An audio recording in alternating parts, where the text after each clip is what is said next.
Well, here we find ourselves once again then.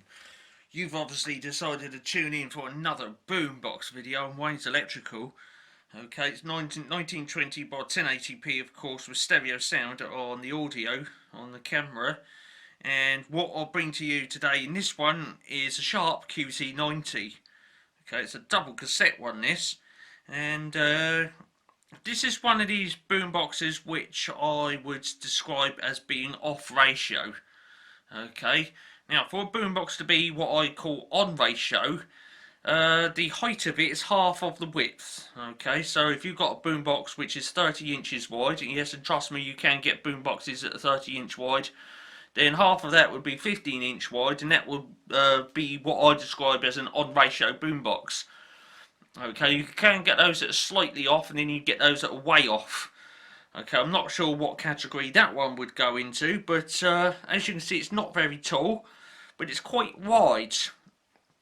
Let me just have a look at that with the tape measure, and I'll be able to tell you whether it's slightly off or way off. Okay. Oh, yeah, that's way off. So that's quite a bit off ratio, actually. It's not slightly off. It's off by quite a bit. So, yeah, quite wide, but not very tall. Where could I start on this one then? Well, it's a double cassette boombox. Sharp QT90. 4-band radio.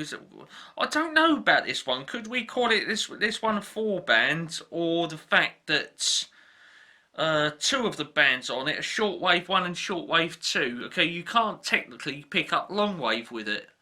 Okay, you've got on it FM and AM, shortwave 1 and shortwave 2. You can't get long wave with it. So is it a 3-band or a 4-band? What do you reckon?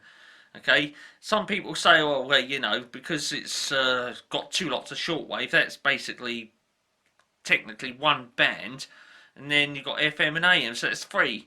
And then other people are going to say, well, no, because although 2 of the ranges are shortwave, it's in different zones, so therefore that counts as 2 separate bands, and you know the argument's going to carry on and on. So, you know, let's just say I'm going to call it a 4-band one because with a switch to select the bands, you've got 4 different positions, so there you go, it's 4-band then. What else can I say about it? Well, it's got a 5-band graphic equalizer. You can see it more or less down the bottom there. It's that little square rectangular box, and it's got like those little silver things in it, which I've set up into like a V shape. There it is. Okay. 5-band graphic equalizer right there up in front of the camera then. And that next to it is not a headphone socket, it's actually a microphone mixing socket. Okay, I don't think you've got a variable control for that. I don't think you have. So basically, when you plug a microphone in, it's, you know, you can't fade the microphone in and out. Okay. On some upper end boomboxes, you do actually have a separate like little rotary dial for the microphone mixers. You can fade your voice in and out and do all that mambo jambo. Not so much with this. Let's go into the other controls then, because although this is just a standard double cassette box, what you can do with it is it's got a couple of controls and functions with it, which I shall be going into, and it makes it an interesting box. So let's pull that zoom back a bit. What I want to do is have all the controls in front of the camera, rather much like that. Okay, hopefully you're getting on that. Let me get a right, because I'm restricted by width, so I can put in all of the controls and all of the tape deck controls at the same time. Hopefully you're getting that nicely on your screen, because I'm only viewing it on the back of a silly little 2-inch screen. Okay, let me get all that information off the screen and I can see it with you. That is most superb. Right, starting right at the bottom then, I'm going to use the tape measure as a pointer. Right, this here, we've got the volume control. That's the all important control to make the speakers woof. Moving along, then we've got a balance right here. Okay, so that gets that out of the way. Little socket here where I'm pointing with the tape measure. That's your headphone socket. Okay, 3.5mm little headphone jack thing in there, so you can plug your earphones in from your pod thing, or if you want to use a proper set of hi-fi headphones, you need to put an adapter in there to increase the size of that to 6.1mm, and there we go. Now, once again, I'm not sure if you can see all that writing around those controls because I'm only seeing this on the back of a silly little screen, so I'm going to start from the left and get the camera right up to it so that we can get all of the detailing in, because there's no point in doing it if it isn't getting the detailing in. Right, we'll start with this little batch of controls then. There we go, that's so much better. I can see that on the silly little screen now. So we're going to start with that little batch of controls then. The red one, which looks like a self-destruct button, which isn't, that's your power on. Okay. So what you can do with this one is when it's in its current position, you can still use the cassette deck, but that's about it. Okay, to actually use the radio or the line in, you've actually got to turn the boombox on, of course, otherwise you get no action. Okay, the tape decks have obviously got a switch inside them, so when you press play, all the whole boombox powers up. The idea being is when the tape reaches the end and it turns off, it then powers the whole boombox down. Okay, so there we are. Next button along then, it's sort of a bit of a funny one this, because you've got to either press it in for the radio, I think. No, you've got to have it out for the radio. Okay, all down the bottom here, all what it says down the bottom here, you've got to look a little legend there over to the left, and if the button's out, then it refers to all of this down the bottom, but if the button's pressed in, it refers to all of this up the top. Okay, so you've got to keep track of that. So when the button's popped out, this it's on the radio. When you press it in, it's on the line in or phono. Okay, so there we are. Next one along then. If that's popped out, it's in stereo. This is for the FM mode. And when you press it in, it's for mono. Okay, this carries along right the way along.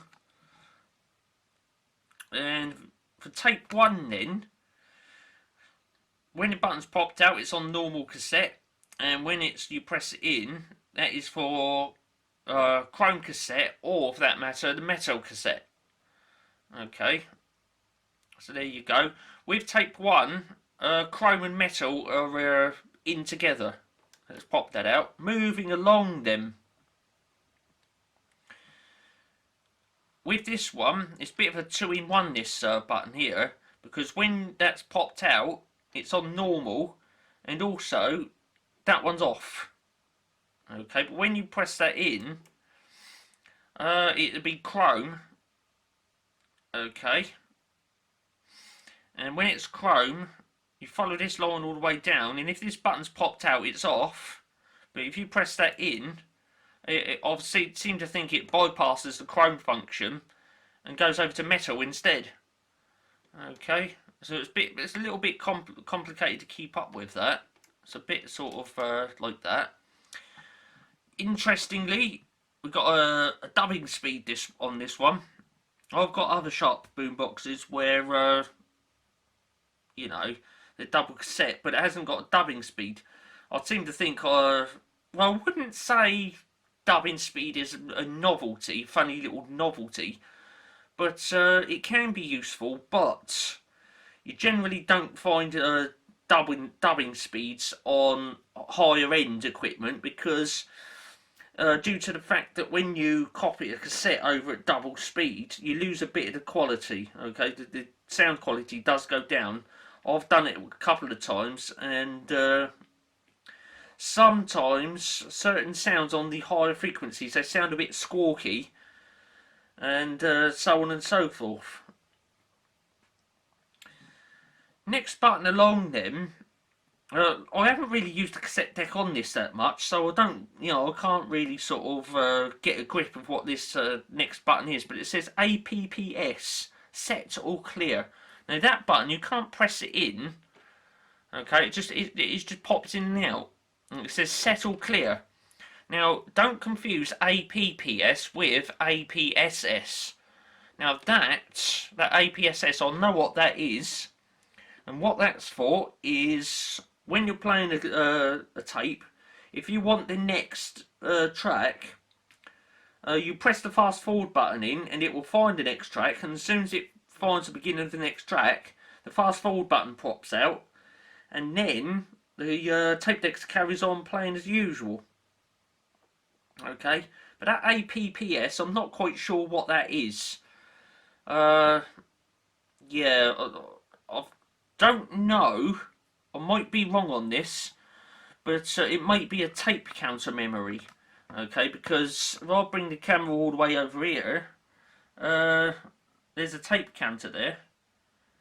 Okay, so it may be that when you push that to 0 like that, you then go over to this button here where it says APPS on it, and then press set.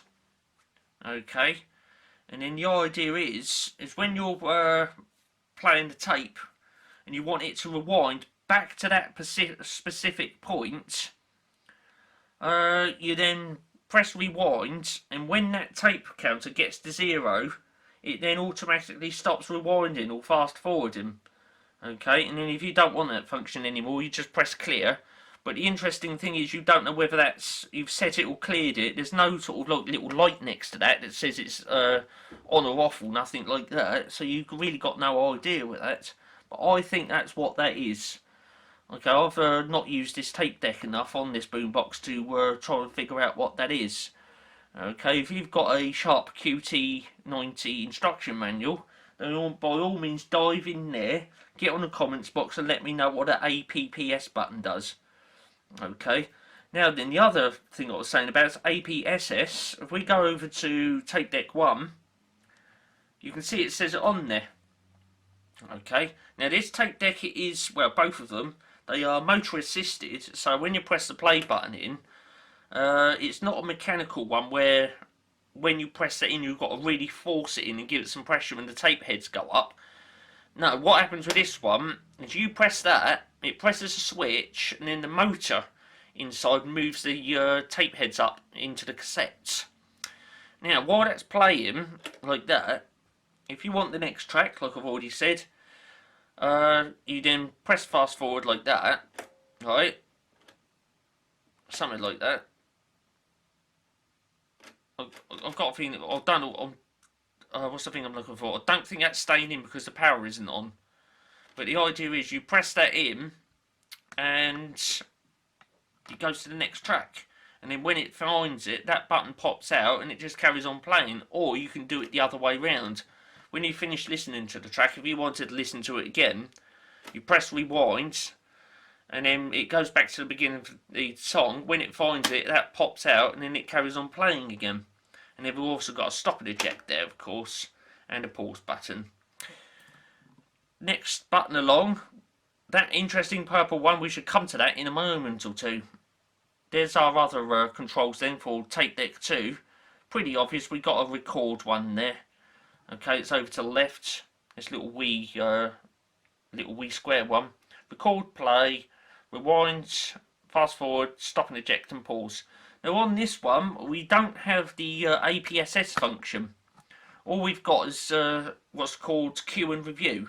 Okay, so while that tape's playing like that, if you press this one in, what happens is, okay, is the tape deck mechanism drops the head down ever so slightly and then speeds up the cassette really fast. And what happens is you can hear it quietly coming out of the speakers. You can hear the song being fast forward at stupid speed, and it sounds all sort of squawky and squeaky. And then when it's sort of towards the end of the song, it starts fading out and going quiet. You then let go of that. It's a bit like a manual version of APSS. Okay, instead of that button popping out automatically at the beginning of the next track, you've got to let go of it yourself, and it's the same with the other one going the other way. And of course you've got your stop and eject and your pause there. This other button then, dubbing starts. Now that's a funny little function that. Okay, what you can do with that, and I will try and do it. Okay, I've got to basically what's the thing I'm looking for? I've got to open up the cassette deck to do this, because I've got to reach in there and the little tab for what stops the tape from being recorded. You've got to reach up in there and to press that. Okay, something like that. And I think when you hold that in, if you push that button there, yeah, you can see what happens. When I push that in, watch what happens with the record button, the play button, and the play button on deck 1. Let me just bring that back a bit. Okay, so I'm going to put my finger on there. Right. One touch operation. If I put my finger in there, when I press that, like that, that button pops back out. But even though it's the record the play button on this one, it's been pressed in, and the play button on this one's been pressed in. Okay, so you can put 2 tapes in, close them up, and then just press that, and it's a 1 button operation to start this one recording and this one playing. Okay, instead of doing that thing where you get your fingers ready, go 3, 2, 1, whack, you just got a single button instead. And of course, when you stop that, that one just carries on going, and you've got to stop that one as well. Okay, but on other boomboxes, you've got to basically get your fingers, both your fingers on there, and then count 3, 2, 1, and then go press like that to do it. But not with this one. You've just got a single button right in the middle there, and when there's a tape in there that hasn't got the little record prevent thing snapped off, you put one in there, put one in there, press that, and both of the tapes start at the same time. Okay, nice little feature that. Going over to this little panel here then, we've got a few little features and bits and pieces on there. Right up the top we've got the tuner, of course, this little wheel here.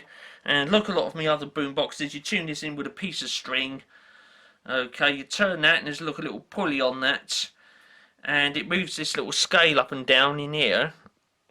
Okay, and then coming off of that, there's the piece of string coming off of that. It disappears around the back there and turns something which is connected into all the electronical stuff, and that does the tuning. Okay, just down the bottom there then we've got the band selector. I'll pull that camera back a bit. Right down the bottom here, we've got a band selector. Now we've currently got it set on FM. Next one along is AM. That, interestingly, is the same as medium wave. And then we've got shortwave 1 and shortwave 2. Okay, so I'm going to put that back on FM, which is the most likely band I'm going to use. Let's tilt that down a bit and zoom in on the radio band so you can see all of that. There we go. So you can see all of that on there then. So as you can see up the top then, it says FM, AM, shortwave 1 and shortwave 2. Okay, so there we are.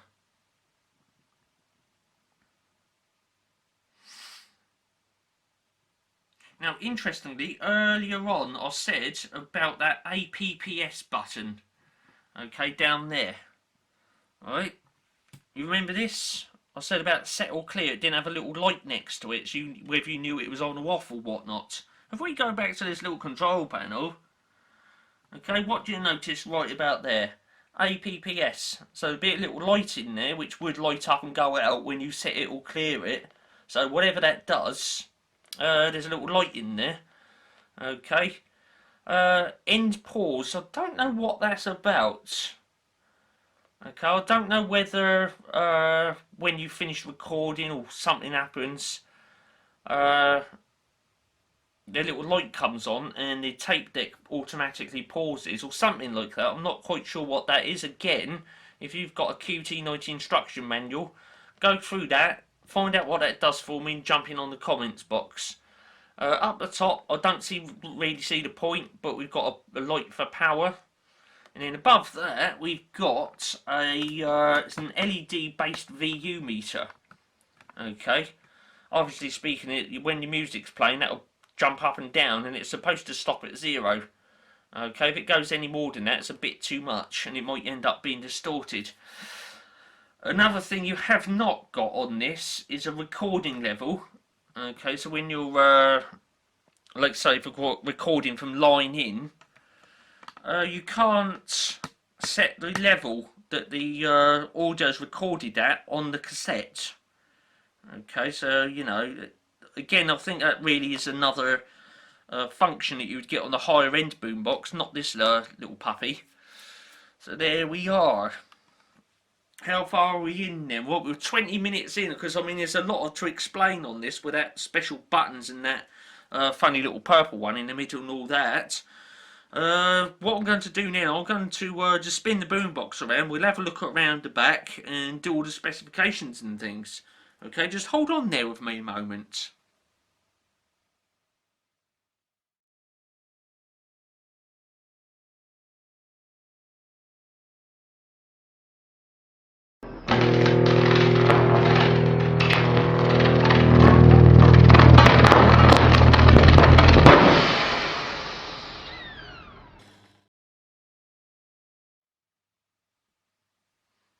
Okay then, straight in with specification plate after the break. You can see all the numbers and things on there.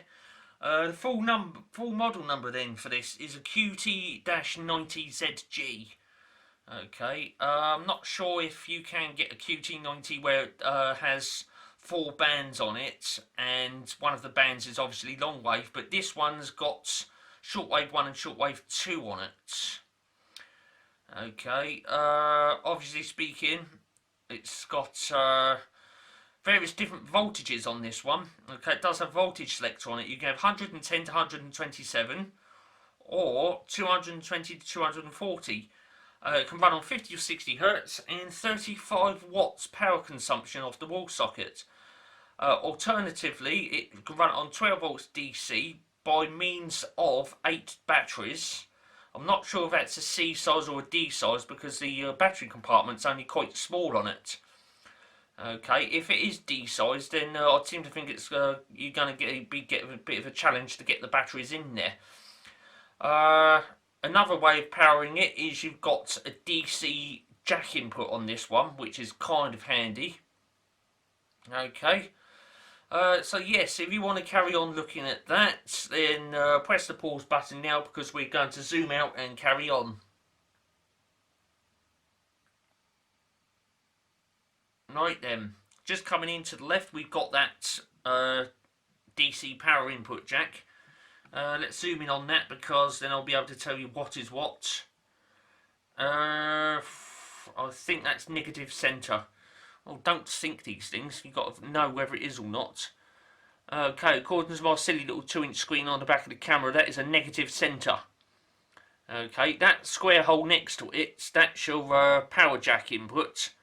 Now, the interesting thing about this voltage selector is a bit L manual. Around that square hole, you find there's a little wee crosshead screw just there. By the looks of things, this has been snapped off a bit. When you want to change the voltage, you loosen that little screw off, and then this whole thing that I've got hold of here, you slide that along, and you see where it says AC 220 to 240 volts. It covers that up, and then up this end it says AC 110 to 127 volts. And inside there, you've actually got 3 pins inside there. Okay. The idea is when you slide that along a bit, this pin here, which you can just about see, covers that one up. Okay. You've still got that one, but over here somewhere, there's another pin, and it exposes that one. And then when you put the plug in there, the plug is either connected to this pin here, or the other pin up the other end, which is currently blocked. Okay, that's a common negative in the middle there, common neutral, or whatever you want to call it. And because of the where this plate is positioned, that then determines whether the plug connects on this pin or this blocked one up the end here.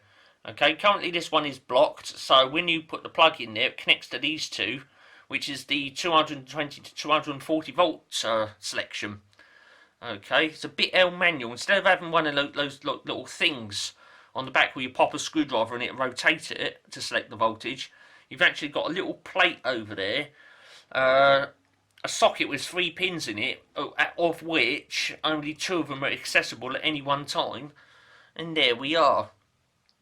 Okay, so it's a funny little voltage selector. I do have another boombox where it's also got that on there, and I'm not entirely sure if they've got that same thing on the QT27s. I will just look, because I do have one of those behind me.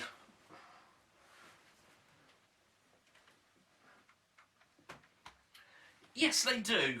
Okay, so you've also got that on the QT27 as well, and probably a few others. So let's pull that zoom back a bit then, because we've got some other little jacks and things to look at. And they are down there. You can just see them coming into view there. Okay. So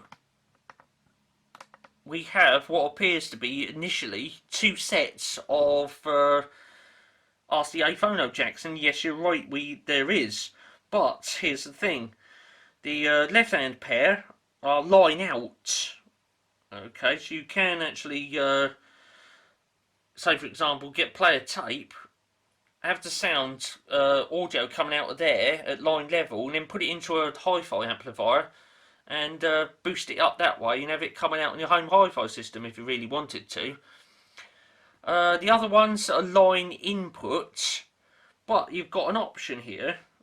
Okay, when you put an audio source into these two, you can either choose to have it at line level or phono level. Now the phono level is really handy if you've got a turntable that doesn't have a built-in phono stage, so that the audio comes out only at phono level. If that is the case, then what you do is you put your turntable in there, and this switch, you flick it over to the other way for phono, and then this boombox has got an internal phono stage to pump the audio signal up to line level. There's like a little amplifier in there to pump it up to line level. Okay, now this thing here, if ever you're wondering what that is, when you're playing back a record, if it's got lots of pops and clicks on it, a lot of it is static, so I've heard. And if your turntable's got one of those on the back of it, what you do is you loosen that little screw, tie a little wire around that, electric wire, screw that back in, and then the other end of that electric wire, you connect it to that screw, which is also be on the turntable, and apparently it's supposed to cancel out a lot of the pops and clicks. Okay, that's what that's for, if ever you've wondered what that is for, if you've ever seen one. Moving along a bit then, we've got that. Okay, now on other boomboxes they call that beat cancel, beat cut, riff or whatever. On this one it's called beat cancel, and you've got 3 options on that, A, B or C. And what we're looking at is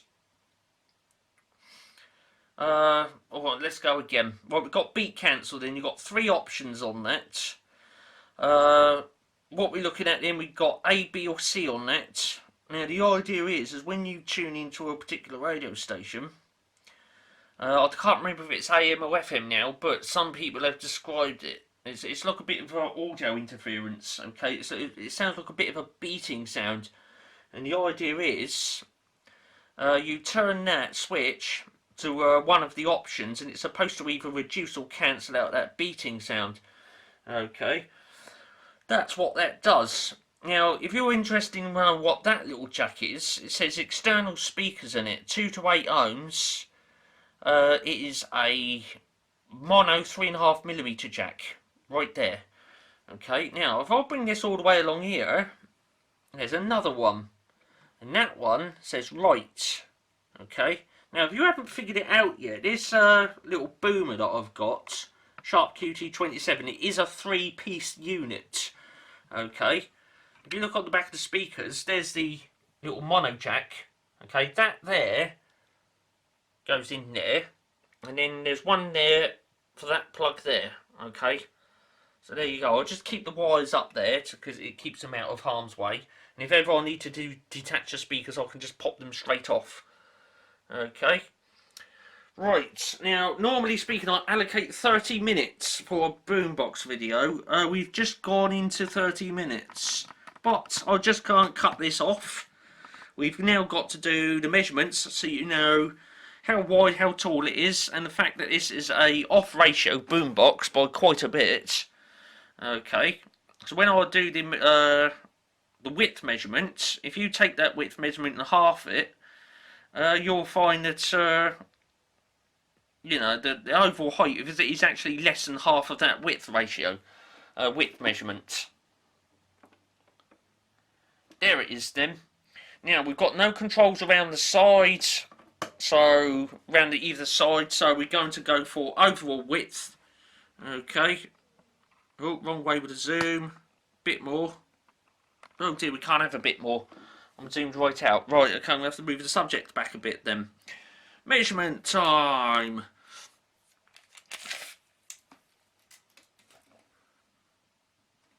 Right, just a smidge over 23 inch or 590 millimeters.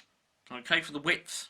Okay, when I say on ratio, off ratio, just to make things easier for you, or both of us, because you know, it's just a smaller number, instead of trying to remember half of 590, I'm going to do the ratio measurements in inches, okay? So 23 inches, yeah, half of that would be sort of, you know, like 11 and a half or something. Well, that BoomBox is not, you know, 11 and a half or whatever. So what I'm going to do now is going to measure the height. I'm going to do, because there are no controls on the top, we should do two measurements for the height. One with a handle down and one with a handle up. Okay, the idea being, obviously speaking, if you wanted to put this in like a little shelf or something, you're going to need enough space to pick the handle up to pick it up. Okay, you wouldn't want the shelf to be sort of right where my hand is. You want the shelf to be up here a bit so that you can have the handle up, and also so you can reach around the back there to pull the aerial. Where is the antenna? It's there. Okay, so yeah, if the shelf is right there where my finger is, you can't reach in there to get the antenna, which would be a bit annoying. So, two heights then, one with the handle down, the other one with the handle up. 23 inch I said for the width, didn't I? Now, when I say the on ratio, off ratio thing, the height I go for is just the unit itself. It does not include the handle. So, unit only, I would say 6 1/4 inch. Okay, 11 and a half would be where my thumb is. Oh dear, you can't see my thumb because it's right out of shot. 11 and a half would be where my thumb is. Okay, so you can see that that BoomBox is severely off ratio. It's all the way down there. Okay, so yeah. Yeah, but 6 1/4 inch then, where my thumb is. Okay, so that BoomBox is severely off ratio. Height with the handle up then. Oh, did I say, no, 6 1/4 inch or 160 millimeters, okay. Right, height with the handle up, 8 1/2 inch or call it 215 millimeters. With the handle up. For the depth then, keeping in mind that the centre unit sticks out by a fair bit, you can see it there. Okay, we've got this extra bit on the back, and of course we have to include a bit extra on that because you're going to have jack plugs going in the back of it, especially that bit mains plug, and the mains plug for this one is a bit bulky, so we're going to have to include a bit extra on the end of that. Okay. So, and also you don't want the wall to be right up to that. Firstly, for that the jack plug sticking out the back, and all the other jack plugs and ventilation as well. So I'm going to add about that much on, okay, to allow for jack plugs and things sticking out the back. Right, overall depth then. Adding a bit onto the back, I would call it about 10 inch. Okay, where my thumb is. Okay, because you'd need that bit extra space for the jack plug in there, and space for ventilation and all that. If you really wanted to push it, call it 9 inch where my thumb is. Okay, it's 9" there or 10" there. We'll go whole hog for 10", and that would be, let me see, 255mm then. We've gone over the limit on the time by 5 minutes. Well, it's 5 minutes from where I'm sitting, but by the time I get intro, outro on, and the little interlude screen in the middle, it's going to be a bit more than that. I've got to go. If you like that one of those, please, would be much appreciated. Big old thumbs up. If you haven't already, press subscribe. It'll save you having to miss out on BoomBox videos or any other video that comes up on the channel for that matter. No more waffle. I really have to go because we're running over the allocated 30 minutes. I'm out of it. This has been another Wayne's Electrical production, 1920 by 1080p with stereo sound on the audio. Cheers for watching this one.